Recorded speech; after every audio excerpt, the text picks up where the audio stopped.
Hello and welcome to the Everything Weather Podcast, where we talk with people about the weather world, explore and discuss everything weather, and have a little fun along the way. I'm your host, Kyle David, and today on the podcast, we're excited to have Tom Di Liberto. Tom is an Emmy-nominated climate scientist, meteorologist, and science communicator with extensive experience in weather and climate communications.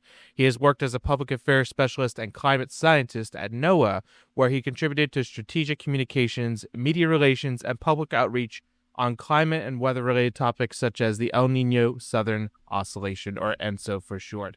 Hey there, Tom, and welcome to the Everything Weather Podcast. Hey, thanks for having me.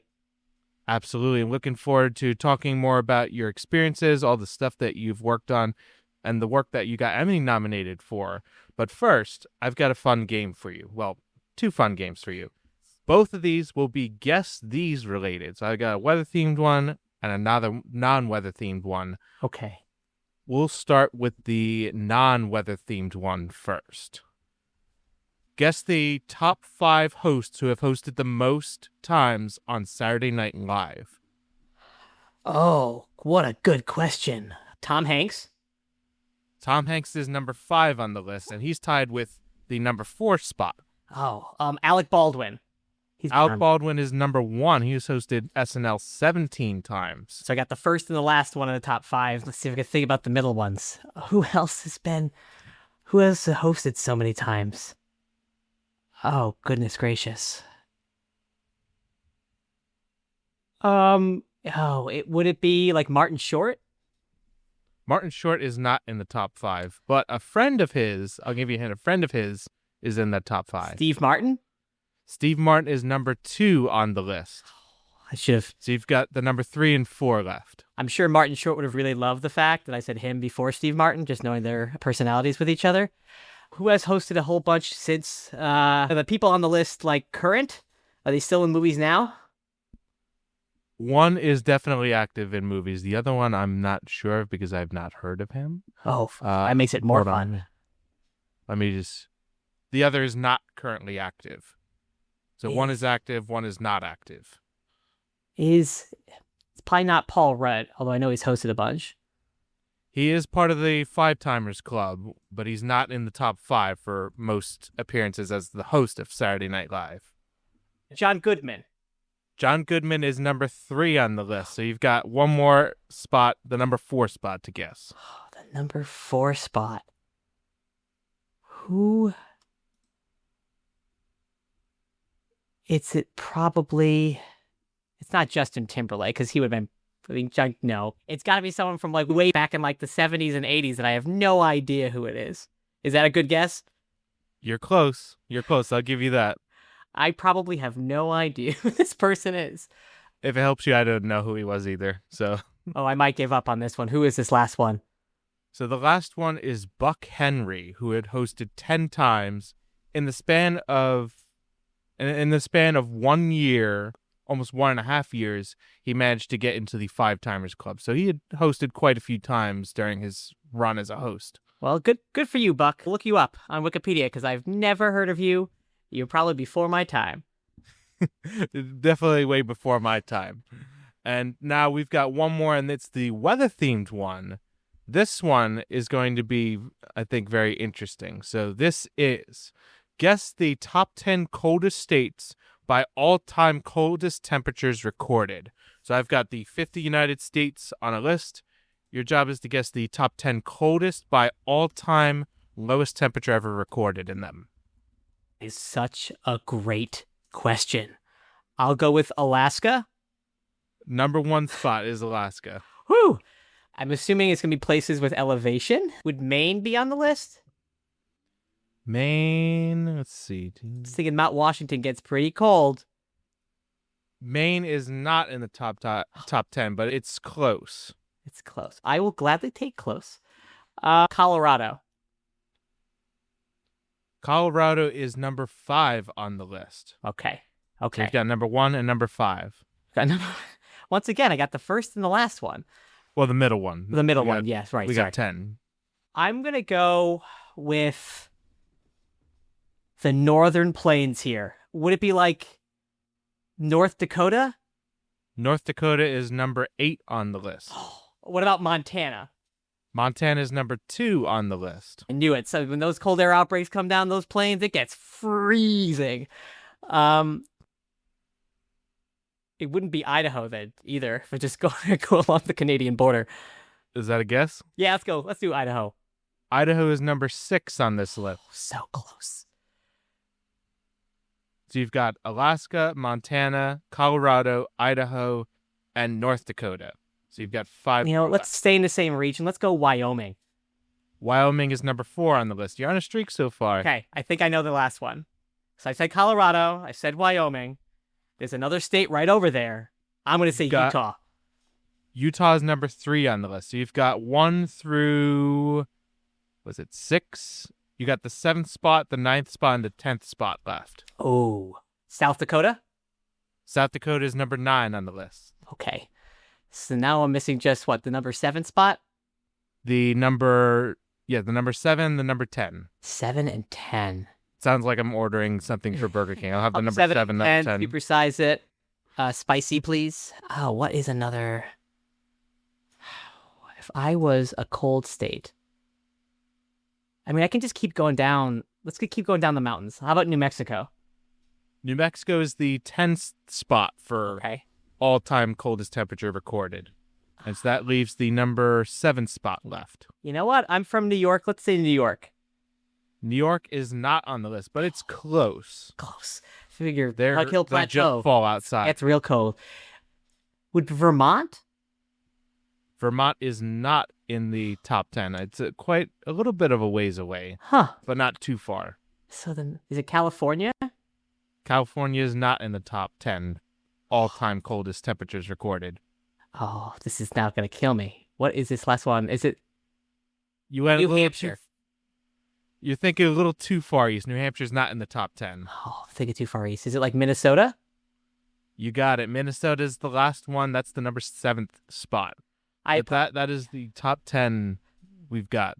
I want to apologize to Minnesota because I've said pretty much every other state in the plains kind of area except for Minnesota, and I don't know why. I got through the Dakotas and I just stopped. I don't know why. Some people say it's a flyover state. I personally have not been to Minnesota, so I cannot say I've only heard good things. It's a flyover state or not. Yeah. I've heard some decent things about it. I know they and Wisconsin drink a lot on a side note, so I don't know if that's a good thing or a bad thing. Do you guys have good things up there? If somebody from Minnesota is listening, let me know. Let us know. So, yeah, that's our Guess These Games. So let's get into the conversation about your weather story, Tom. So everybody I've had on the podcast, I talk with them about their weather story, how they got interested into the weather and the experiences that they've experienced along the way to get them into the weather. So, Tom, tell me your weather story and what got you interested in everything weather. Yeah, it's a great question. I always love hearing stories from other folks who are into weather because they always have really fascinating kind of stories about why they got into it. There's a family story in my family about how when I was like 2 years old, there was a thunderstorm. I grew up on Long Island. It was like a summer thunderstorm. And I was crawling or walking at that point. I was 2. My parents had to stop me from walking outside. Like I just wanted to walk out into the thunderstorm. And I always had this fascination with kind of turbulent weather, whether it was snow or heavy rain or thunders, whatever you want to call it. I loved it. I loved being outside in the rain. I would just like literally walk outside when I was older and just get wet. I thought that was fun. And I was just kind of really always fascinated with how the atmosphere worked. And I remember in 3rd grade, and this kept like my entire life. In 3rd grade, they asked us what we wanted to be when we grew up. And I said a meteorologist. I didn't say a weather person. I said a meteorologist, the only time I knew how to spell that word.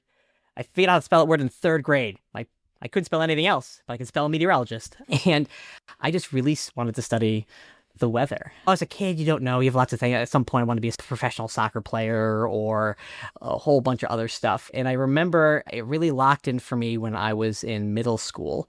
I was in 6th grade when the blizzard of 96 happened on Long Island. It dropped like 20 some odd inches of snow. We were off of school for 2 days, which back then was crazy. We only usually got 1 day off of school for a storm. Like only the really rare storms had it for 2 days. And I remember the first day of that snow day, I remember just going outside and I laid down after inch 12 and I didn't get back up until inch 14. And I was just laying in the snow. And I distinctly remember like looking at the snow types that was falling, the different types of crystals. And I distinctly remember too, at the end of the storm, having the snow change into sleet and realizing, oh, this might be the end of this storm. It was pulling out. We had a little bit of sleet mixed in because of the coastal warmth coming into Long Island. And like, that was it. I was like, this is what I found fascinating. So then after that, I became the kid everyone asked when there would be a snow day, because I'd be paying attention to the forecast. I listened to the Weather Channel nonstop back in the day, got really into smooth jazz. I would be playing with that. And then I still kept doing it. I feel like every single time I had a doubt that this is what I wanted to do, the atmosphere would remind me. So I got older, and then I started going on vacation to the Outer Banks. And for 3 consecutive summers in a row, we were evacuated due to a hurricane at different times of the summer. And I was like, every single time, I was like, maybe I'll do something else. The atmosphere is like, no, I think you should get more obsessed with all of these things. I always joke that every single science fair experiment I did from like middle school through high school always involved the weather, even if it made absolutely no sense.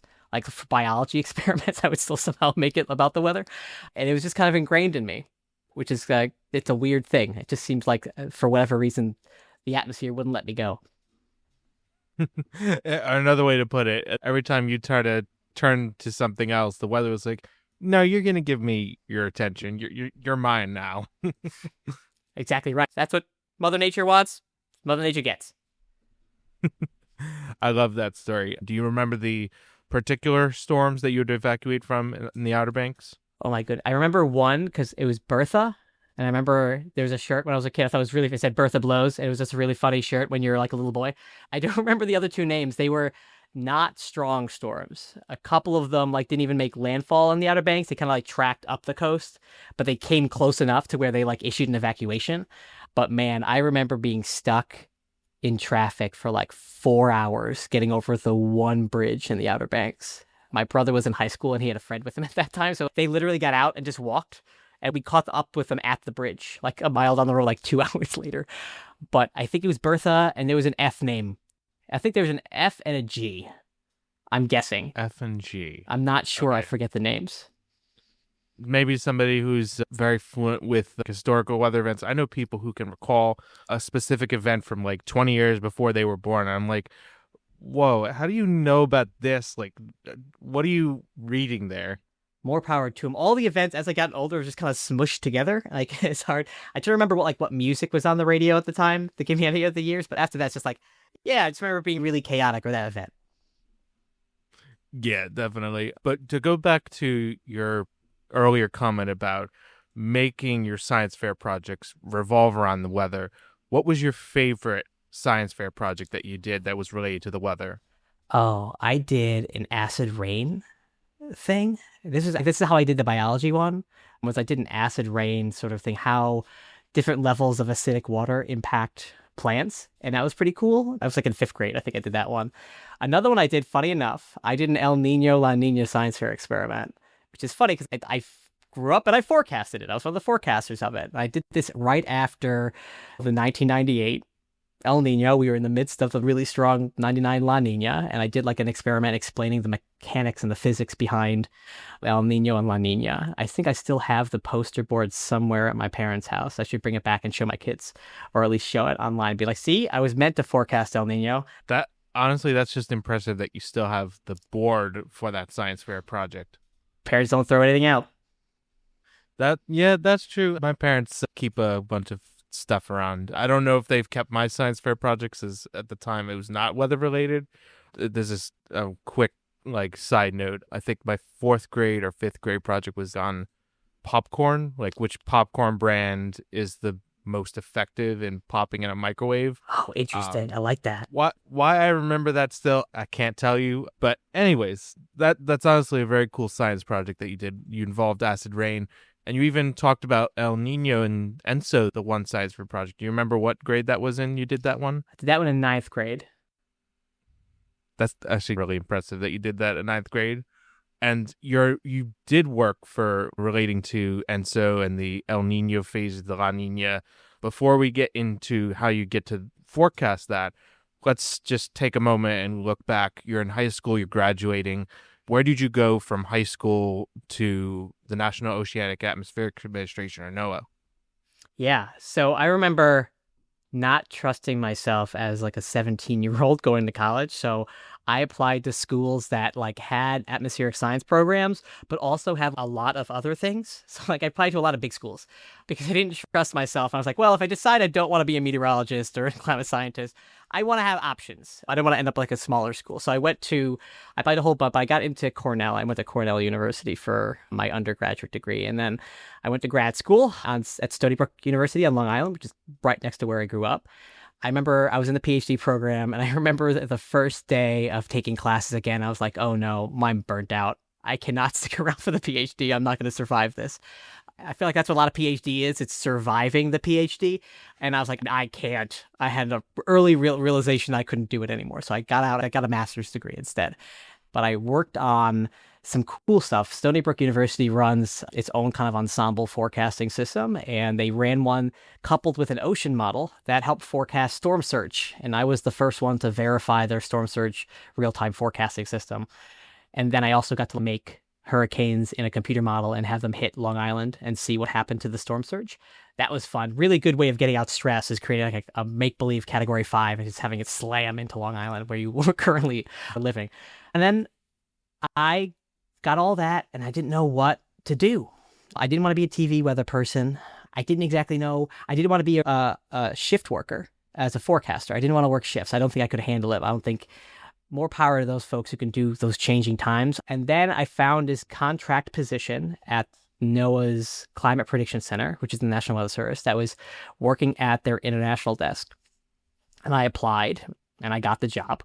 And it was a 9 to 5, and it was perfect for me as my first way of getting into NOAA. I was forecasting weather and climate across the developing world. So like Africa, Central America, Hispaniola, Central Asia.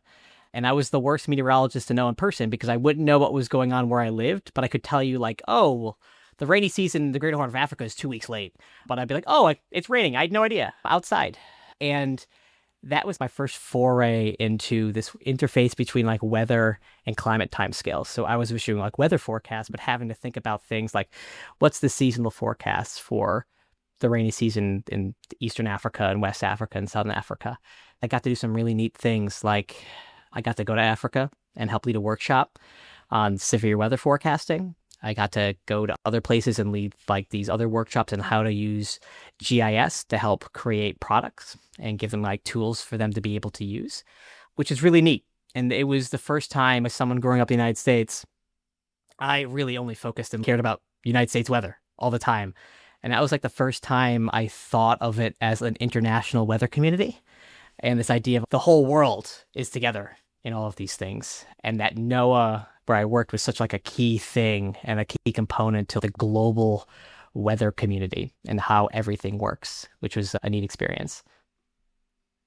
That sounds very neat. And I'm going to ask you to talk a little bit more about that because that sounds like a really cool experience, not just forecasting for international locations, but also going to international locations to help them forecast and observe the weather. So can you elaborate a little more on that and talk about your different experiences with that? Yeah, I always say this, that the people, it's a capacity building where like the same thing happened in the United States. Like I'm not from, let's say, the West Coast. I could forecast the weather for you if you live in Seattle, but you'd be much better off someone who lives in Seattle, experiences the weather all the time, forecasting, who's a meteorologist forecasting the weather for you than me 1,000 miles away with no experience of that. And similar kind of goes like, no, we have the tools, we can forecast these things for people, but we also want to build capacity of the meteorological community across Africa to have the best tools and the best experience because they know the areas better than we do. They lived that experience. So, and this is also with like the European Union as well. We have these tools that we provide for free to the world to basically provide, like they can have their own forecast. So this one thing I did, I got to travel to Rwanda, which is something I never thought I would ever do in my entire life. And it was basically all these meteorologists representing countries from the entirety of Eastern or the Greater Horn of Africa. So there were scientists from like Rwanda, Burundi, Tanzania, Ethiopia. And then the crazy one is that this was about a year or so after South Sudan became a country. And there was one meteorologist there from South Sudan. And he told me, and he told everyone at the time, that he was the only meteorologist in South Sudan. So the fact that he was like at this workshop, learning about how to use these tools to better forecast severe weather for the Greater Horn meant there was really no one forecasting the weather for the entire country. And that blew my mind. And it was cool seeing in action all the people like these countries like, oh, if you ever got to go somewhere, we can help fill in and give you some important forecasts. And it really just nailed home for me how important the weather is and then how important it is to collaborate and help people. But we had these new tools that would help them predict heavy rainfall, like thunderstorms and heavy rainfall events. And I was kind of walking them through what these tools meant and how to use them. And then they would be able to take that information and then be able to use it in forecasts. And then we would still keep in touch if they had any questions about the tools that we had. If anything broke down, we would help them out with it. But it was an unbelievably rewarding experience. Some of them, scientists came over to the United States for a training program at NOAA several years after that. So I got to go see them again. And it was just a really neat experience. And it, like, as someone who's like never had to worry about getting weather information in the United States, or imagine issuing a forecast of severe weather without a radar. That's what they're doing. They don't have radars. So it was just like it's such a fascinating experience, but also made me really appreciate like what we have and how important it is that we share some of this expertise with the world. It's all about that collaboration, as you said. The weather doesn't stop at one country. It's a global activity in a way. And to broaden things out, you could connect it to your weather forecasting, your experiences down in South Africa, or it could be another location. What was your most exciting place to forecast for? And then what was the most challenging place to forecast for? Oh, excellent question. Excellent question. It's funny, in Africa, it's not as hard to forecast because it's so seasonal. It's monsoonal. Like the ITCZ, where it moves up and down, and you can basically follow things as it goes in that region. The most difficult places to forecast in Africa were places where we did have a lot of observations. It would be like South Sudan. It would be like places in Ethiopia and getting into like Sudan as well, but also places that border with the Democratic Republic of the Congo. Like, that country is about the size, if you go from the Canadian border to the Mexican border, from about like, let's say, Illinois to the East Coast. Like, it's about that big. It's huge. There are 3 weather stations in the entire country. And about sometimes maybe 1 or 2 of them would report. So like, imagine like just having a huge dearth of observations in the middle of the country. And that, if you look about weather models, you need to have the initial condition that goes into it. You're not getting a huge chunk of Africa's information into the model. And that is a huge moisture source for a lot of places in Africa. So Africa can be really hard to forecast, even though it's monsoonal, because we just don't have a lot of information getting into the model, which is going to exacerbate any of the initial errors that get into the model. So it makes it harder to forecast for those areas. I forecasted for Afghanistan, and the military tended to use it as well, about seasonality and how things are going. And that was just really hard because, again, we just didn't have a lot of information. And sometimes we would miss a forecast, but we wouldn't know about a heavy rain event until you'd see it in the news. A similar story goes for Central America, where I forecasted. The issue we always had is that the rainfall it tends to be warm rain processes, is warm, and it can rain a lot and be missed easily by our models. And even missed by the data sets that we have that show the observations, because we're using satellite-derived rainfall amounts. So if you don't have, which have their problems, and if you don't have observations in certain places, you end up missing some of these really high rainfall events that don't show up because they don't have really cold cloud tops. But they're just so wet. They just are so efficient at producing rain. So there are multiple times where, like on the north coast of Honduras, where we'd find rain like 5 or 6 inches, and our observations said it rained like a half an inch. And that could be a big difference. So it was, each area has its own specialty about what makes it difficult, but it's good. It keeps you on your toes, and it really makes you understand the global, a little bit more appreciation for how the weather can be so different and similar in so many different places across the globe. Yeah, and that number doesn't sound like a huge difference, but like you said, it does make all of the difference in the world with things that are weather and climate related.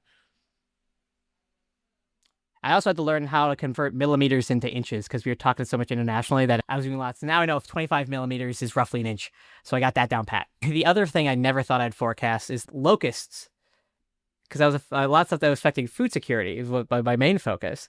So I had to forecast like locusts and like how they were spreading across the West Africa at times.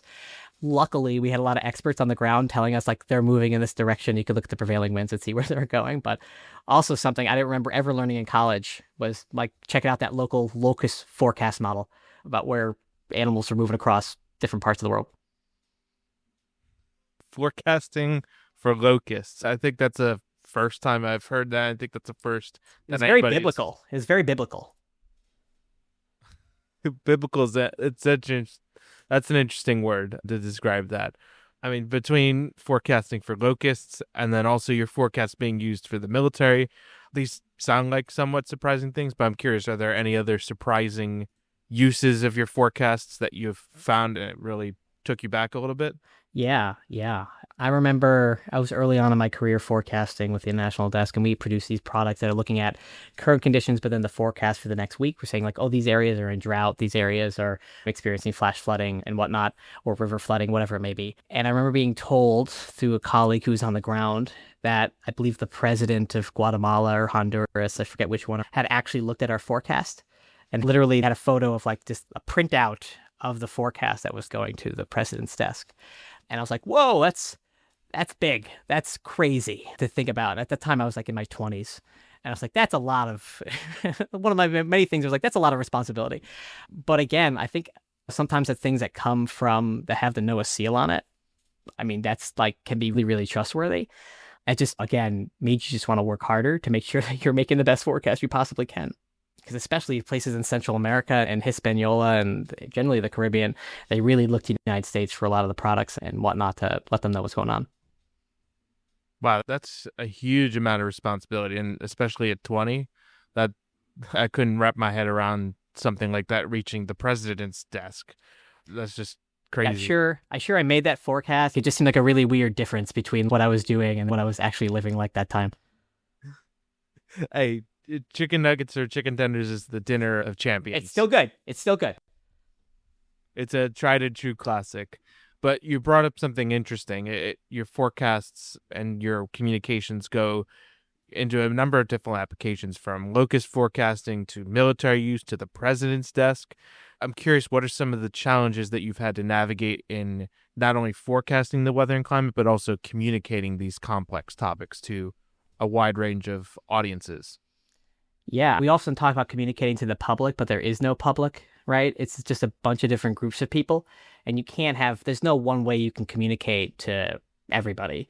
So one thing that's always been a challenge when I'm communicating the weather and climate forecast, but then getting into things like climate and climate change and impacts, as well as tools and resources for building resilience, is understanding who I'm trying to talk to, what their goals, what their hopes are, if their biases. Like, I'm not going to go to Boston and talk about how I'm a Yankees fan. Understanding like what their concerns are. And each audience is so different from who you're trying to talk with. If I'm talking to somebody in, let's say, Nebraska, I'm not going to talk about sea level rise necessarily. I'm not going to talk about some of the ocean impacts. I'm going to talk about things that might impact them: drought, wildfire, heavy rainfall, things that could affect crops if they're from a farming community.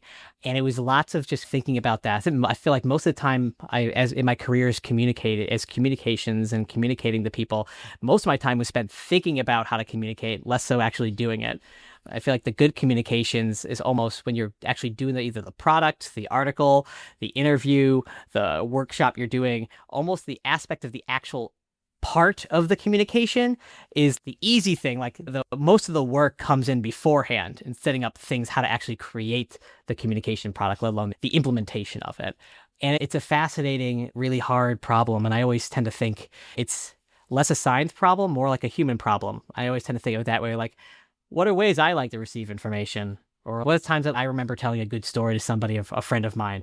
And I feel like everyone in the world has told a good story in their life at some point. So if we can think about what are the things that we did that worked really well, we can just replicate that in a lot of different ways in how you communicate, and just going in with a lot of information about who you're talking to.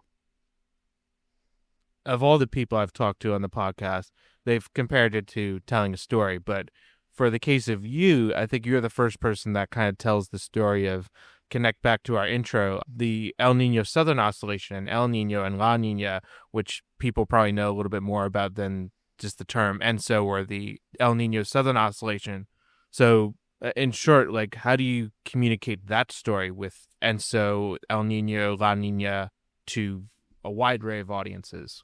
Yeah, it's hard. One of the things I did at NOAA was I wrote for the ENSO blog at climate.gov. After I was at the Climate Prediction Center, I actually moved and became the climate scientist for climate.gov. I handled those social media and I wrote a bajillion articles for them. And I was one of the folks who wrote the ENSO blog. And we created the ENSO blog because one of the main reasons is after an El Nino, we felt like there was a lot of misunderstanding about what was being said, too confident remarks about impacts, or getting things a little bit confused. We thought, you know what? While we have a discussion when we release the next forecasts of ENSO and El Nino and La Nina, it's a weather service like discussion. We know it's not the most easily understandable thing for someone who's not like a nerd like all of us who's interested in those things. We thought, what if we created something where we could actually explain in more plain language what the heck is going on? And it became, shockingly to us, incredibly popular. Who knew that everyone cared about El Nino and La Nina? I blame the Chris Farley sketch from SNL. But like, it became a huge way of being able to communicate the topic. And one thing that we thought was really useful is that we often then saw, as opposed to, let's say, me or a colleague of mine doing an interview with 30 different journalists, we would see our number of interviews go down, but the number of times an article we wrote on the Enso blog increase, in terms of like, they just pull quotes and be like, this is from Tom Di Liberto at the Enso blog. And that was helpful because the journalists in the end are really telling the story to a lot more people than we can possibly tell that story to. So we can less necessarily control, but at least have a better understanding like how we want to frame things that are a little more understandable. Because again, mentioning El Nino and La Nina doesn't mean anything to anybody. People tend to think of it like a storm almost, that like it'll make landfall, which is not a thing. It's a climate pattern. So trying to break it down in simple words, help provide an access point where people can go in if they want to learn more. And then when it comes to El Nino and La Nina, I often talk about it impacts first. Because in the end, that's what people care about, besides maybe having a cool thing to talk about when you're with friends, like, oh, El Nino's here. So I would tend to focus on like, what does this mean for the United States? What does it mean for our winter weather? Does it mean wetter, drier conditions, warmer than average conditions? And start from there and then kind of go back into the impacts from El Nino. And then just talk about the awe of it, that this thing in the Pacific Ocean can literally change where the jet stream sets up and can literally like mess up the entire global circulation. It's just like a crazy cool thing. And I tend to like, once I get them in, I'll try to have them use it as a gateway into having people appreciate just how crazy cool the atmosphere can be, and the fact that we're like living on this planet and something that's happening like 3,000 miles away is impacting like whether I'm getting rain today. It's just really neat. And then over the years, we've done that blog for over a decade now. Over the years, we've seen an increase in understanding of El Nino, the next El Nino. There's less sort of confusion. The better questions are being asked of us by the public in our comment section and also by interviewers. So it seemed like it's something that when it comes to communications, it's not something that's going to work tomorrow. It's something you have to put time in year after year and consistent effort in. And then you'll see the results be positive once folks get comfortable with it and they keep hearing and learning about these terms over and over again. Yeah, and I'll also link the blog in our show notes as well for people to go and read a little bit more about El Nino. We're going to link that into the show notes for people to go and check that out more and learn more about ENSO and El Nino. And rather than ask you point blank, what is El Nino, La Nina, ENSO, I'll ask you an interesting question. What's your favorite way to explain what ENSO, El Nino, and La Nina is to somebody who may not have the meteorology and climatology background? What is the best way? Your favorite way? My favorite way of doing it. So one of the ways I like to talk about it is like, imagine El Nino, La Nina is like a toddler in the Pacific Ocean. Like little kids. They got hands everywhere, right? They pull and grab things, right? They're similar, El Nino and La Nina, but they're different. And what El Nino and La Nina is doing is it takes a jet stream, which is, think of it like a storm highway, right? It's where storms go. And it grabs it in its fitfulness of being a little toddler and grabs it and moves it around. And they move it differently in different places. But by their toddler instincts and histrionics, they can move the jet stream in a way where it might point towards you more often than not, which means you might get more storms than you otherwise would be. But you can't expect it to ever be the same. No two toddlers are alike. There could be a bunch of El Nino toddlers. There could be a bunch of La Nina toddlers, but they're still not alike. So depending on how they reach out and grab that jet stream means that every single El Nino event's going to be different than the other one. But more often than not, you'll see similar connections between all these El Nino kids and all these La Nina kids playing around with the atmosphere. And I usually say people say El Nino's, we talk about it really simply. It's just like how warmer than average or below average, colder than average waters are in the central and eastern tropical Pacific Ocean. But it's so complicated.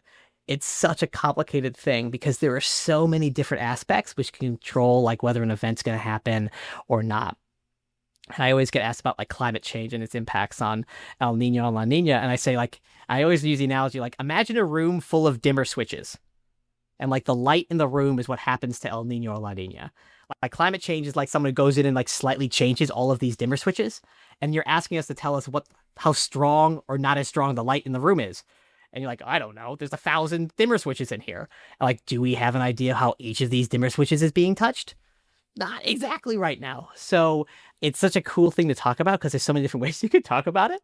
Those are really good ways to explain it. I love the toddler analogy, especially considering, for those that don't know, El Nino and La Nina are actually Spanish for little boy and little girl. El Nino is little boy, La Nina is little girl, or the little girl, the little boy. Is that the reason why you thought of the toddler analogy, or was it something else that made you think of it? I think that's probably it because I'm just so used to talking about El Nino, La Nina. And I always love the fact that like the history of El Nino and La Nina is so fascinating to me because there's Peruvian fishermen who noticed something happening about 2 to 7 years off the coast of South America. And then you go across the entirety of the Pacific Ocean. And meanwhile, there are meteorologists in India who noticed something else going on in that side of the Pacific Ocean. And it took until the middle part of the 20th century for them to realize it was the same thing. And it's like, oh, it blows my mind. And that's why it's called El Nino, which is like the Peruvian fishermen. And then the Southern Oscillation, which was coined by those meteorologists in India I believe they're British meteorologists in India. And that's why it's combined. But they didn't realize they were talking about the same thing. The Peruvians were talking about the ocean. And then Southern Oscillation was talking about the atmosphere. And then La Nina wasn't coined until the 1980s. So it's for something that's like, I feel as ingrained into popular culture as El Nino and La Nina is, it is really current compared to like other things that we know of that can influence like how things happen on this planet. So it's just a really neat phenomenon that has like this really interesting socio-political sort of background associated with it. There's a lot of connections to it, and it's being brought up a lot more in pop culture, as you said, and the media. And you had mentioned earlier that the Chris Farley skit with El Nino may have added a bad rap or bad misinformation on El Nino, La Nina, and Enso. If, let's say, hypothetically, you would design a SNL skit that educates the people on the climate, Enso, or another weather climate-related topic, what would you do, and what would be that SNL skit? Oh, it would be like a Kool-Aid Man sort of sketch with someone being El Nino, and him just like popping in, like everyone's like, who caused this? And it would just be like El Nino, and like it would be El Nino's fault for everything. It would just like, and no matter what it was, it'd start with the weather being like, oh, it's influenced by El Nino. And he's like, here's what you call it. But then it'd be like, oh, someone like dropped, like, oh, they lost something, like El Nino's fault. Or they got into a car accident, El Nino's fault. Or then it would just get ramped up even higher to the point where like, oh, who's causing this freighter to get lost? Or, oh, this spaceship exploded. Like, oh, it's El Nino's fault. It would just kind of get ramped up in absurdity because it's so funny how it's like always constantly like that. Or maybe a fight between El Nino and La Nina, an epic battle between all the climate phenomena that exist, and then the end the blob shows up and smothers them all. Fun idea. I should think about that. That's a cool one. So El Nino would be Kool-Aid Man, maybe La Nina would be a Kool-Aid Man. But blue, exactly.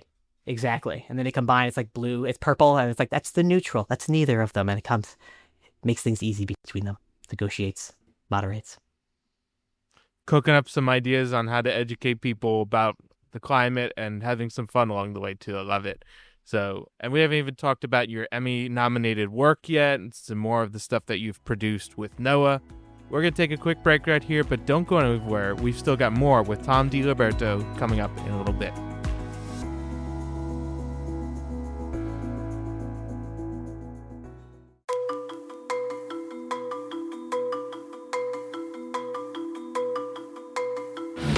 On this throwback edition of On This Day in Weather History, we're returning to the 1950 Great Appalachian Storm on Thanksgiving 1950.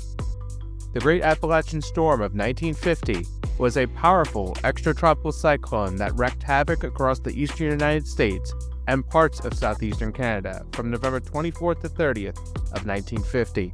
This powerful storm formed along a cold front over North Carolina on the morning of November 24th and eventually began to track north along the Appalachian Mountains. The storm quickly developed as it moved through Washington, D.C., and reached its peak intensity with a central pressure of 978 millibars over the Ohio Valley. From November 24th to 27th, the storm caused widespread blizzard conditions across the western slopes of the Appalachian Mountains, brought frigid cold for the southeast, heavy snowfall for the Great Lakes, and significant coastal flooding and winds from New Jersey northward. The impacts from the storm were widespread and severe. Many places in the southeast saw temperatures fall to record levels, with temperatures in Pensacola, Florida even falling to 22 degrees because of this storm. Ohio and West Virginia saw some of the heaviest snow from the storm, with up to 50 to 60 inches of snow falling across the region.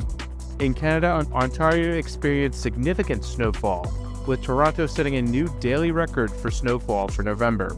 And across the Northeast, many locations saw hurricane-force wind gusts, with some locations even seeing wind gusts over 100 miles an hour, including Newark, New Jersey, Concord, New Hampshire, and Hartford, Connecticut. The storm eventually dissipated on November 30th over eastern Canada, but its mark would forever remain. The storm caused 383 fatalities and $66.7 million in damages, equivalent to $845 million in 2023. The storm also disrupted power to more than 1 million customers and led to extensive property damage. It remains one of the most significant weather events of the 20th century.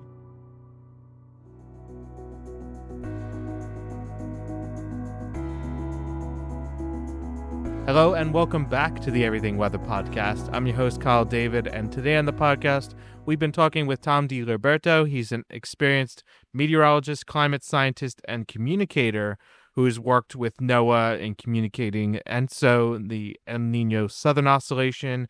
He's also done work in forecasting internationally. We're going to get back into that conversation about all of his work and experiences. But first, I got another fun game for you, Tom, and it's going to be the debut of this game.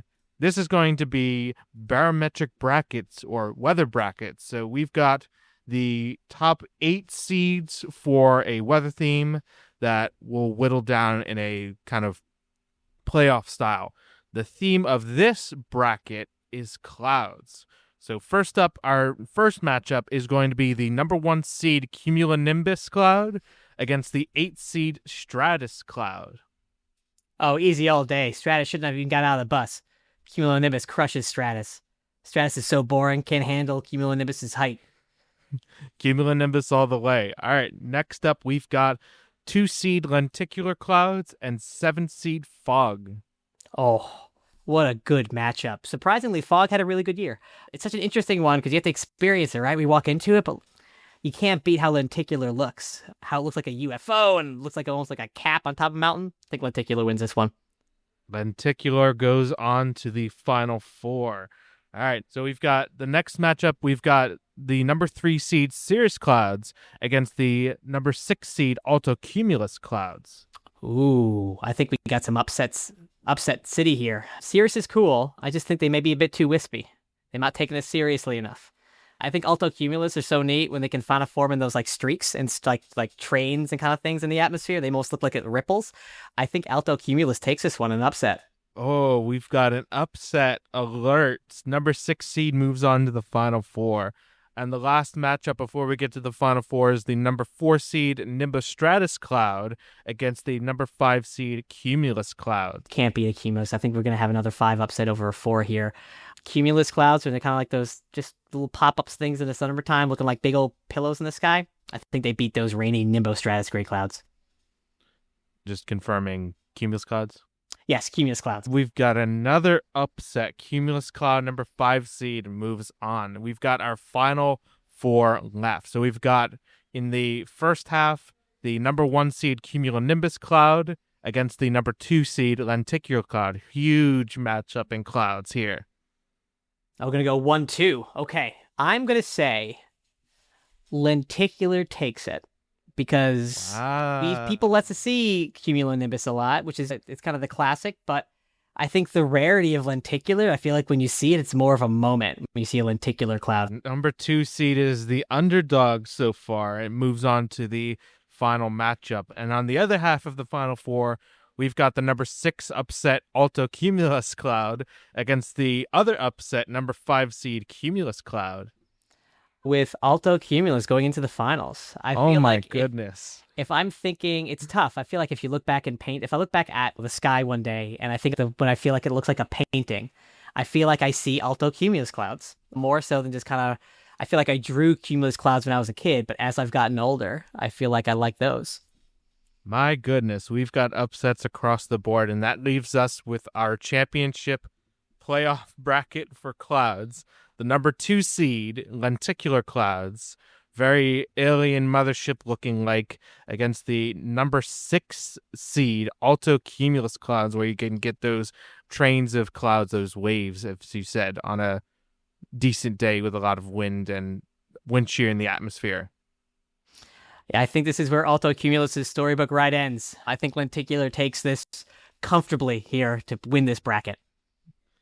And the underdog story, unfortunately, ends for the number 6 seed altocumulus clouds, which means the lenticular cloud wins the first edition of barometric brackets or weather brackets, whatever I eventually call this.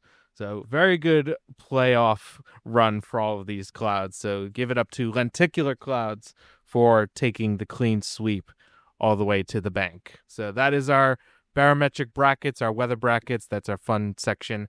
Now let's get back into our conversation. We've been talking with you about all of the forecasting work you've done with NOAA and the Climate Prediction Center. We've been talking about making a Saturday Night Live skit related around climate science and meteorology.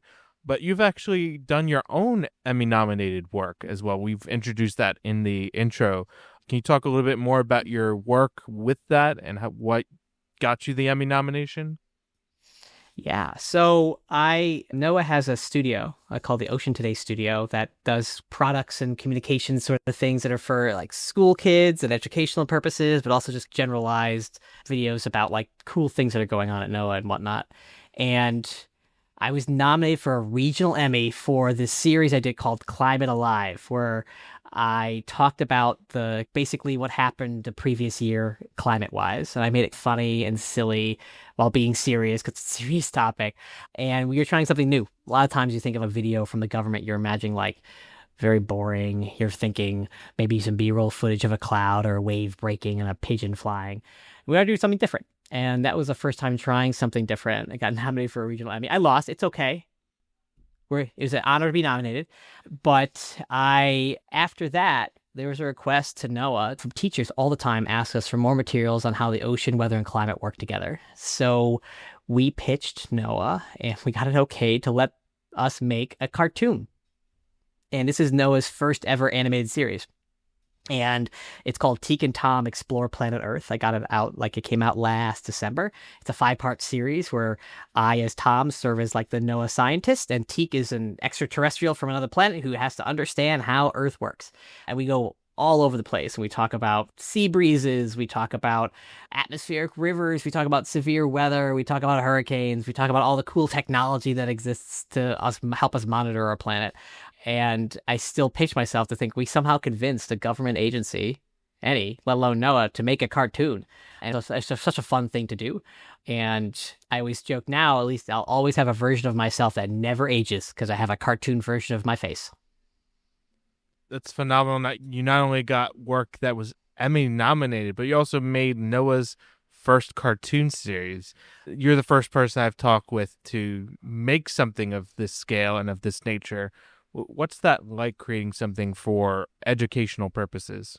Yeah, so I've never been in a cartoon before, and I've never written a cartoon series. So it's scary when you're trying to do something you've never done before. But because we're all really passionate about the project, there were no animators within NOAA either. We just knew somebody who had done animation on the side who worked at NOAA, and they were really interested in the project and they helped along, and then people taught themselves how to animate.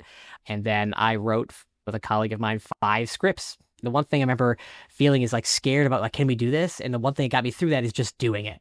Just tell myself, just do it. Just start writing stuff. Just start you'll figure this thing out. You have a lot of smart people doing it. And we were able to just keep working through and being flexible, where if something fell apart, we were able to pick something up and make the best of it. And I feel like the one thing with projects like that is always to keep the energy up, but also like your positivity up. It's very easy in these things, put yourself down. We're like, oh, we didn't do this. But I feel like some of these new projects, the risk sometimes rides on positivity. It was a wonderful experience. I always joke how funny it was to film some of these scenes at like NOAA buildings where like people just walking into work and they saw me talking to an imaginary thing that wasn't there because I was talking to a cartoon. And that I find that very funny. But then be able to film scenes with some of these people too as back character actors in the background, and just seeing how fun they had. It was just a cool thing to be able to experience with other folks at NOAA. That's cool to be able to not only be in a cartoon, but you get to be a cartoon in the cartoon show and help kids, people wanting to learn more about the weather and climate, educate them on these different topics. I'm curious, what has been the most rewarding feedback that you've received from either that series or the earlier series that we were talking about?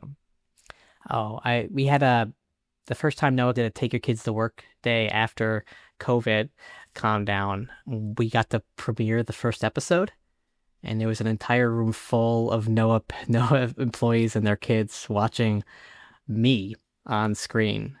And I'm not someone who gets stage fright or gets nervous about things. I have never been more nervous about anything in my entire life. And seeing everybody laugh at the points I wanted them to laugh at and cheer at the end was just like the great. And I got to experience that with my own kid, my 8-year-old at the time. And he was so excited to see his dad as a cartoon character that it was like the best thing in the world. And then I keep hearing from people that it's being used in classrooms, which is all that we wanted. And a friend of mine told me that they live in Virginia. I live in Washington, D.C. I live in Maryland. But he was saying that his daughter was in, I think, 4th grade, and they watch a lot of NOAA videos. And he asked, oh, do you watch Teak and Tom? And she's like, yeah, I love Teak and Tom. And when she told him that, like, oh, I know Tom, she got super excited about it. And I was like, oh, that is amazing. That is such a cool thing to see. As much as I want parents to like it, it's for kids. And the fact that kids like it is like just everything to me. And it's just been really fun to see. In a way, you've become a celebrity amongst kids and people wanting to learn more. A very small niche, but it's who doesn't love cartoons? And I always wanted to be involved in making a cartoon in my life, so it's fun to say I was able to actually do it. That's phenomenal. And on another note, to explore this a little more, because again, you're the first person that I've talked with who's made content like this that's educational but also entertaining as well. As somebody who is experienced with the weather and climate, how do you strike the balance between being informational, being educational, and then also being entertaining as well, engaging to audiences? It's a tough balance to walk, especially in a topic like this where there could be really serious things, right? Like, I'm not going to be joking about a hurricane making landfall or joking about a tornado. You have to recognize sometimes when you're walking that tightrope and how to communicate and to make it interesting. And one thing I think is always really important is authenticity. I'm a silly guy in general, and I feel like that silliness comes across as normal. I'm not putting on something. I'm just a normally silly guy. And I feel like that sometimes helps with the way I communicate and how these videos work as well, is that like they know I'm not like lying. I'm just like, that's me, high energy Tom. And everyone has a way that they speak best, right? But you can always tell when someone's pretending to be someone they're not. I feel like we all know that. So I always try to be myself. And I tend to be really honest too when I'm giving these videos or even talking to people in public, where like I talk about things that scare me. Like tornadoes terrify me. Like, no thanks. And I'm very honest about those things. I feel like it also humanizes, while I'm really interested in the weather and I really care about the climate and I really care about making sure people are safe. Like, yeah, this stuff scares me too. And I feel like those things can be like also give you then the latitude to then be funny because you're still acknowledging some of the fear. And yeah, I also tend to be self-deprecating a lot in my humor. I don't like to pick on anybody else. I can pick on myself. So even if it's slapstick, I love physical comedy. So like if I got to fall down to make somebody laugh, I'll fall down to make somebody laugh. And it's even just little things like that where it's, if I'm making a joke about something, usually it's at my own expense, not at the expense of anybody else. Or like when I was writing Teak and Tom, the jokes were Teak and the spaceship were making fun of me. And I wrote jokes making fun of myself. So also I feel like tends to be funny, adds a bit of levity into something where you're talking about really intense topics, which really sometimes you need to have something that breaks up. No one can watch a 15-minute episode of something that's just hard, serious stuff the entire time. So it's important to break that up with some levity in some way. Absolutely. There's a lot of good educational things out there, but unfortunately, it's very blunt. It gets right to it and lays out the facts. And sometimes the weather and the climate, too, can be a little bit distressing or stressful. On that note, how do you help people navigate the stresses of the weather and climate, and whether it be extreme weather events or changing climate conditions? How do you help people navigate those stresses? Yeah, this is where I really highlight the importance of community. And no one should be going at this alone, like whether it's climate change or severe weather, tornado, like you name it. Like I feel like there's a ton of power in community and to have a support network. So it could be someone online, doesn't have to be in person. It could be in person. It could be different groups that you have, whatever it is. Like in order to deal with like extreme weather, it's important to just make sure you're checking up on people who maybe, let's say there's a tornado outbreak and someone doesn't pay attention that much, but they're a friend and they're working somewhere, making sure you're checking up on them. Making sure you're checking up on, like, let's say your elderly relatives or neighbors or whatever that may be. Because weather's always going to happen. There's always going to be extreme events. There's no way you can avoid that. What we can avoid, or at least minimize, is like the risk to other people that we care about. And it's important, like it takes a community to do that. It's also a really great way of making sure we're all just connected. Like the atmosphere is connected across the planet, people are connected across the planet too. Well, in the United States, it impacts different states, different countries, whatever it may be. So usually when I'm talking about dealing with these topics, I could get into solutions. I could talk about the bajillion things that people could be doing, and I do that. But usually the one thing I want to leave people with is this idea that we're all in it together. Because oftentimes you hear from people like they don't know what to do and they feel alone in it. And usually I ask, like, who here feels alone? And like a bunch of people raise their hand. Like, well, look, what's community and just a bunch of people who used to feel alone but together? So it's important. And especially with people like, let's say people move into your community from somewhere else and they don't know the risks. It's important to be able to reach out to those folks. I love how you say community is everything, not just with the weather, but everybody. Check up on your neighbors, check up on family, friends. That's the most important thing you can do in a weather event, a climate event, anything that's going on in the community. And to broaden things out, I want to continue talking a little bit more about your work with NOAA. You've made series, you've done articles, podcasts, you've done international forecasting. It seems like you've done all of these different things, Tom. What on a funny note, what haven't you done during your time at NOAA? I've never danced. I've never been on stage dancing. I've never done an interpretive dance of the weather. No, it's fun. And I think that's one cool thing I've been able to do at NOAA is that they've let me be creative and I've got to do all these weird, cool, different things. And a lot of the times, all I had to do is ask. And the way I live my life sometimes is like, you don't know what they're going to say no to, so you might as well ask. If there's something you're interested in doing, ask if you can do it. What's the harm? They say no? Well, it wasn't happening anyway, right? So no is not a bad answer. There was an earlier guest I had on, Ashley Morris, who had said, no doesn't mean no, just means not yet. And she described having a Post-it note or something with the words not yet and no circled. So no meaning not yet. So it made me think of that. Oh, 100%. And to go back to your work with NOAA, what's another project for you that still stands out to you this day and is still rewarding in a way? Oh, that's a really good question. I've been lucky enough the State Department has asked me multiple times to help them with communications at the big climate conferences, these COPs. And last year in COP 29, which was in a country I never thought I would ever go to. And if you asked me before November, I wouldn't be able to spell it. Azerbaijan.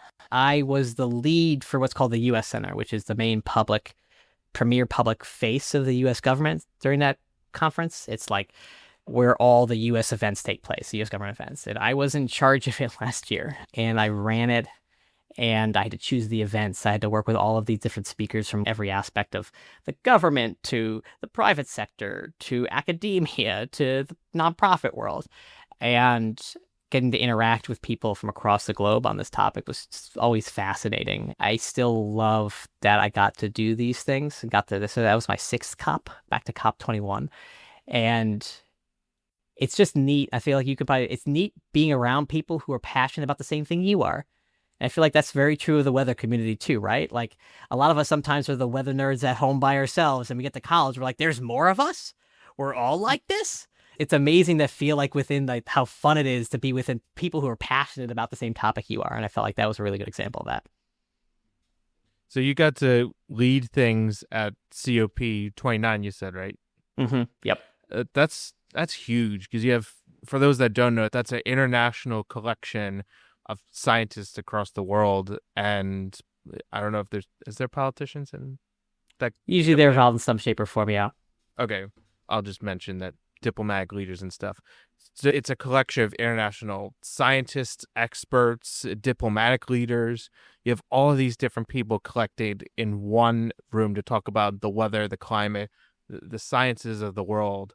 On that note, being able to lead something so monumental and global, what were some of the key takeaways for you in that experience, particularly in terms of fostering international collaboration? We've talked about national collaboration, but this is international collaboration. Well, when I say like we're all from different countries, but we're all people, I think that's one thing that's very clear. If you go talk to anyone from a different country about this topic, is that everyone is just really trying to help others, and that work is not stopping in any way, shape, or form on an international scale. And what I always love about going to those meetings is I always find new people who are doing really awesome things. And I get to follow up with them and what their new nonprofit is starting. And I always get to meet youth, Gen Z, even Gen Alpha, whatever they're being called nowadays, and see what they're doing at like at an age when like I was in my basement playing Mario Kart nonstop, where they're actually like going to international conferences and actually like making change in the world. It's just amazing. And that's what kind of gives me hope and drive, is I feed off of the energy of other people, and getting to meet them in person and hear more about their stories and what they're working on is usually just like, it supercharges me and kind of gives me hope for where things are going. Yeah, I think at that age, I was doing Boy Scouts, playing baseball. I wasn't thinking about going to international or regional conferences. It's phenomenal to hear that the next generation is taking charge with that. Oh, yeah, absolutely. I was lazy.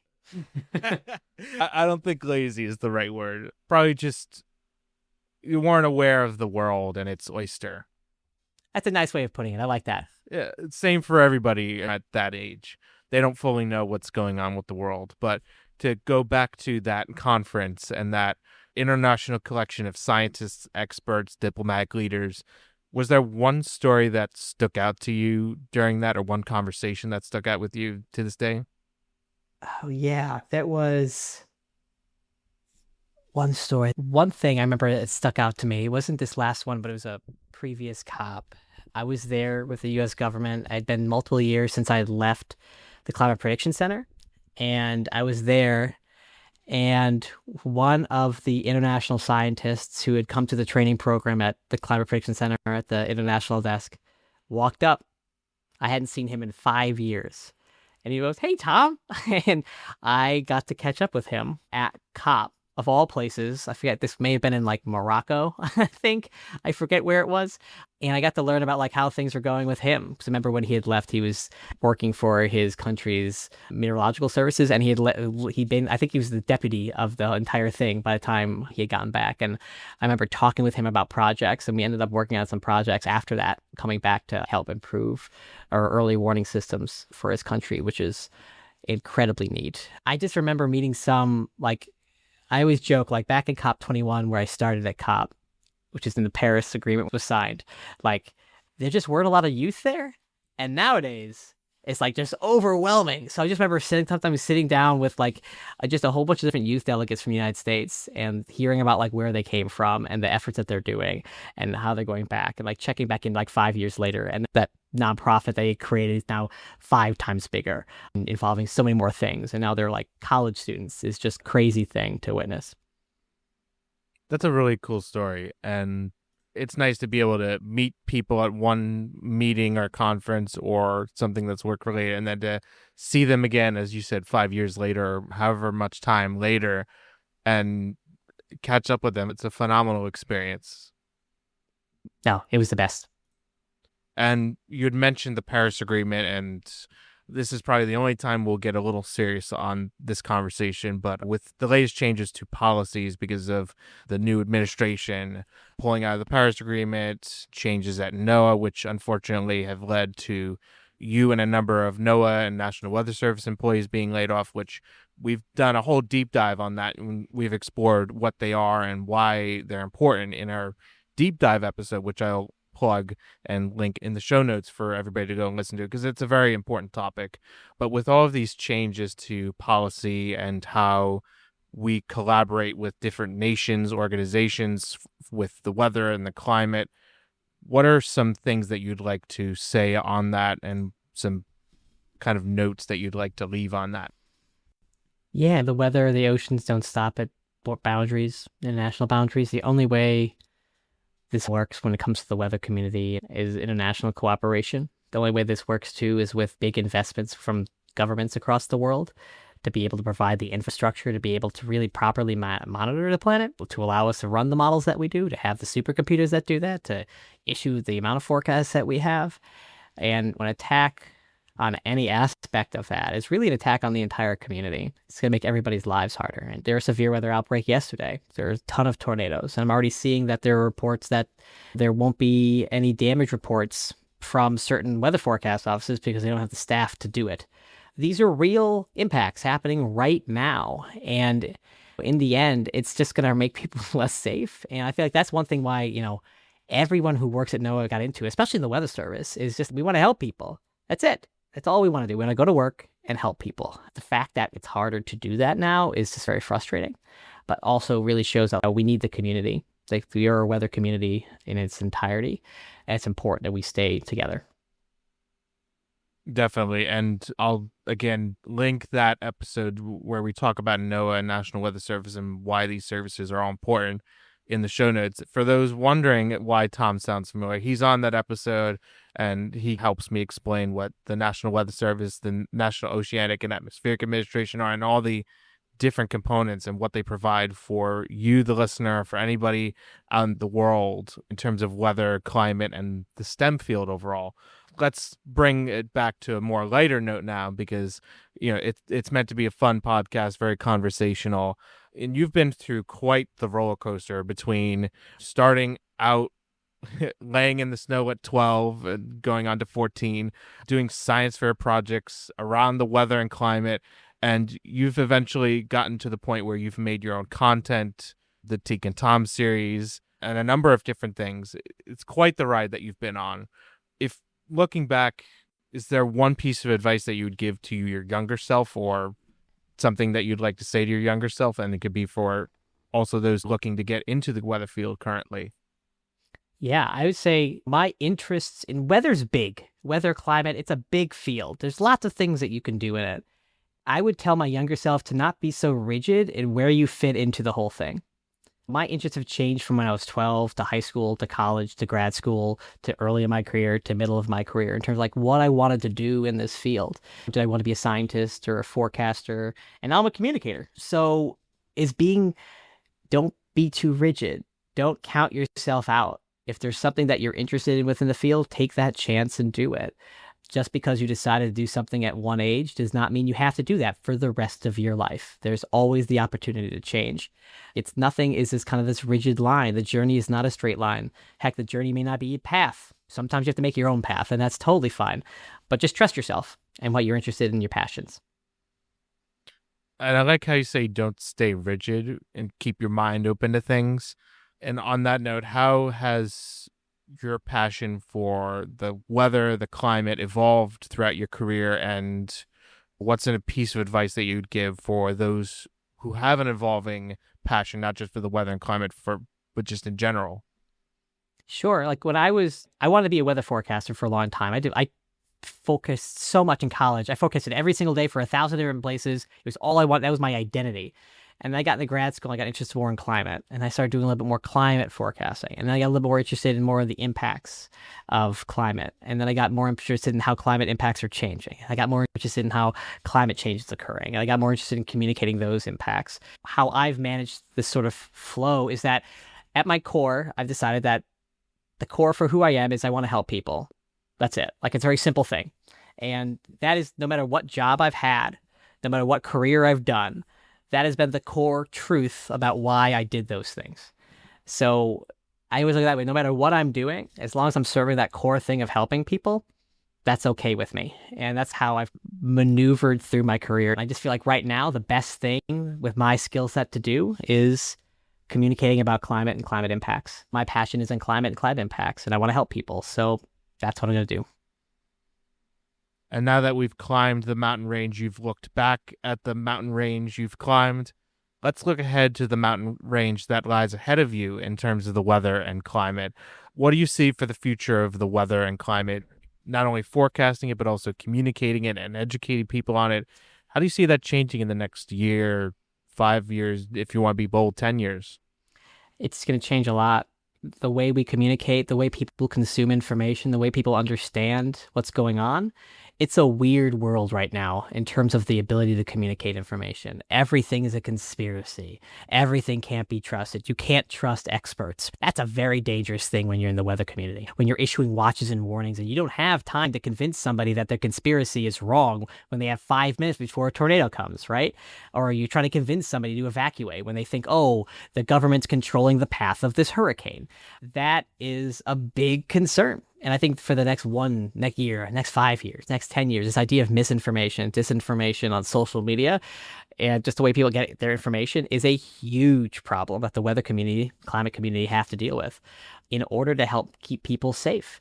The way we look at how this stuff is funded, I think, not only in the United States, but globally, is going to be a huge impact for the next year, next 5 years, next 10 years, because impacts now are something going to be felt for a decade after this. If we cut programs, if we cut research programs in higher education, but also in the government, you can't just flip a switch back on. These are things that take decades and decades of investment. It's a lot easier to burn down the house than to build a house. To me, that's the big concern I have for the next year and 5 years and 10 years. And of course, climate extremes are increasing. Heavier rainfall, heat extremes, and hot temperatures. And I'm worried about more kind of these black swan sort of events where you have 120-degree weather in places that are not used to it, like we had in the Pacific Northwest several years ago, happening more often. Let's say it could happen in the Northeast, it could happen in Minnesota, it could happen in Canada. But these are the sorts of events that kind of keep me up at night because those are hard to communicate. Communicating things to people that they've never experienced before is the hardest thing to do. It's much easier to be like, this is going to be like an event that happened in 2002. If there is no comparison, it makes people less trustworthy of you in a weird way. So it's going to be a constant struggle to overcome that. And I think the key for all of it, again, is just the weather community sticking together and the climate community sticking together and just keeping true to trying to help people. Keep true to helping people. I love that little last bit there. And go back to the mountain range analogy. We've climbed the mountain. We've looked at the mountain range ahead of us. And now we're looking at the sun setting on not only our conversation, but the podcast episode. And I call it my sunset segment where we talk about any last final thoughts. With that said, do you have any final parting thoughts that you'd like to leave? Any last bits of advice for young professionals looking to get into the weather, myths you want to bust about the climate, or any just little tidbits that you'd like to share before we get to our last segment? Sure, maybe something for students or people who are interested in the weather. I feel like one of the big things people get terrified of when studying atmospheric science or climate science is math, because of math is crazy. And I always tell people this. The best scientists I've ever known are not the people who I would trust to cut the check at the end of a night of dinner, to like figure out what, like, they're not great at math. Like, being great at math does not make you a great scientist, right? What makes a great scientist in this field or anything like that is your ability to be curious and ask good questions. If you can ask a good question, you can have to do some interesting, good research on it. You can always have somebody help you with the math. You could always have you talk to somebody about the best ways of doing something, but you can't get somebody to come up with the question to answer. That's up to you. So if you're feeling like, oh, I cannot get through this calculus class or whatever, that's okay. Many people have not gotten through that calculus class. Many have struggled. Many are still wonderful scientists to this day, even though it is a very math-intensive field. I just always like to say that. It does not mean that you can't be a scientist in any way. It doesn't mean you can't be a great scientist. And there, on that note, before I let you give any final parting thoughts, what's the best question that you've been asked? Today or ever in your career? It could be from your time at NOAA, a question that was asked you about the weather or climate that still sticks with you today. Oh my goodness, what a question. I'm trying to think. So I used to give a lot of talks to the best people. Ask the best questions are always kids. Kids ask the best questions because they're so creative and they're not bound, I feel like, by years of schooling and society. My favorite question that was asked by a kid was probably something like, what type of cloud makes the best animal? Like a cloud animal? Like that was not cumulus clouds. I was like, that's a good one. And it was a creative question, and I had to stop and think this one is this side. It's kind of wispy because I thought that was a fun question. That wasn't super serious, but just got me involved in this kid's brain that I really liked a lot. And I think one of my other favorite questions was asked at the Teak and Tom premiere. So a bunch of kids asked me what it was like to work with Teak. And that was a really fun question. And I was like, Teak was great, a great castmate. And people didn't realize that I was the same. They thought that cartoon Tom was the same as real Tom or different. And I had to explain to them that I was the same person, which is a lot of fun. Is there a specific animal and cloud that may go together well or may not go together well? Oh, so I was saying it'd be really fun to have a cloud with Cirrus's wispy hair. But I feel like if you're looking for something, you'd still be looking more like those alto cumulus. I feel like you could do some fun stuff with that. But it's really up to. I feel like I could see more things in wisp of cirrus clouds just because they're more expansive. That I can see more. It's almost like a constellation. So I went with cirrus. Interesting thought there. And before we get to the last segment, Tom, are there any last thoughts you'd like to leave? Myths busted or anything? Nope. I think that's good. All right. Well, the sun is setting on our conversation, but it is not the end of the podcast yet. We've got one more fun game for you before we call this a wrap, and that is our whether or not trivia. And this is our tried and true segment where we combine weather and non-weather related topics and quiz you in the form of multiple choice questions. And it's also fun for our listeners as well because they could play along too. With that said, Tom, are you ready to kick off this last game? Let's do it. All right. This is whether or not your first question is related to Saturday Night Live. Who is the longest running cast member of SNL? Is it Kenan Thompson? I've had this a few times where people are confident in their answer. I'll read off the answer choices for our listeners. Is it A, Tom Hanks, B, Kenan Thompson, C, Daryl Hammond, or D, Alec Baldwin? You'd say your final guess is Kenan Thompson? Yes, it is. You are correct. It is Kenan Thompson is the longest running cast member. Daryl Hammond is a close second to him. All right. This is whether or not your next question is related to snow in New York. Which city in the state of New York usually sees the most snow yearly and in turn is the snowiest city in the United States? Is it A, Syracuse, B, Rochester, C, Buffalo, or D, New York City? That would be Syracuse. Final guess is Syracuse? Final guess. You are correct. It is Syracuse with 127.8 inches on average each year. All right. This is whether or not your next question is again related to New York, but the city of New York. So the next question is related to general New York City trivia. What is not a nickname used for the city of New York City? Is it A, the city that never sleeps, B, the Big Apple, C, the City of Roses, or D, New Orange? The City of Roses. Final guess is the City of Roses? I think so, yeah. You are correct. It is the City of Roses. And for our listeners who may have wondered why New Orange was not a nickname for New York City, it was back in the early days when it was transitioning between the Dutch and the English. So, a little fun fact for y'all out there listening. So, all right. This is whether or not your next question is related to ENSO. We're going to put your ENSO stuff to the test here. During an El Niño phase where the waters of the central and eastern tropical Pacific Ocean run warmer than normal, what kind of weather does the southern United States usually see more than normal? Is it A, warmer and wetter, B, warmer and drier, C, cooler and wetter, or D, cooler and drier? Cooler and wetter. Cooler and wetter is your final guess? Final guess. You are correct. It is cooler and wetter. So far, you are 4 for 4, Tom, with this. Let's see how you do with this last one. This is whether or not your final question is related to the New York Knicks. Who leads the Knicks franchise for most three-point field goals in a season? Is it A, Evan Fournier, B, Julius Randle, C, Dante DiVincenzo, or D, John Starks? I believe it's Dante DiVincenzo last year. DiVincenzo? How do you say the last name? DiVincenzo. DiVincenzo. Dante DiVincenzo is your final guess? I think so, yeah. Drum roll. You are correct. It is Dante DiVincenzo. And with that, you've done a clean sweep of the whether or not trivia. How do you feel about that, Tom? Oh, I feel great. I was nervous for a couple of them. I'm happy I got it all through. Awesome. And you've joined the elite crew of guests that have done a clean sweep of the whether or not trivia. Surprisingly, not everybody does a clean sweep, and that's quite all right. It's all about having fun. But with that said, that brings us to the end of the whether or not trivia and the end of our conversation. But before we go, Tom, how can people stay in touch with all the awesome work that you continue to do for the weather and climate community?